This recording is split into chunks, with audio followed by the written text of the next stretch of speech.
It started as a family fight where one man allegedly stabbed another, and then police became involved. Shots were fired. KTLA 5's Aaron Myers live now on the scene with more on this story. Aaron? Glenn, Lou, police are calling this a domestic disturbance, and they say they received multiple calls from people in the neighborhood saying they saw a man walking down the street, his shirt covered in blood, and he was holding a knife. When officers arrived, that's exactly what they found.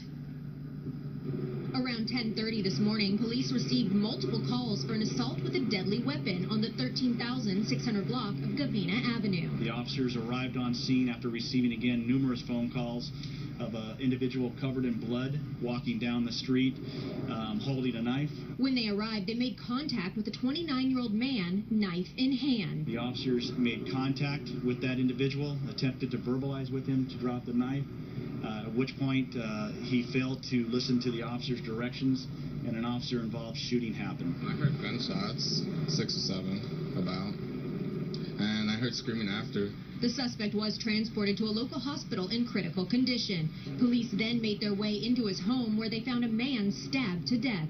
A female mother and her 2 sons lived there along with a fiance.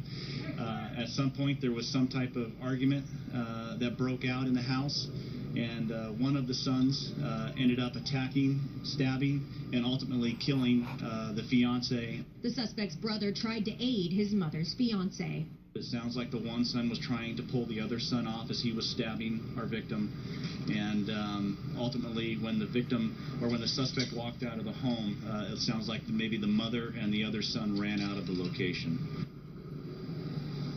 The latest update on the suspect is that he's still in critical condition and was undergoing surgery, and investigators do expect to be out here for quite some time, and they say they still don't know what led up to this incident. In Sylmar, I'm Aaron Myers. I'll send it back to you in the studio.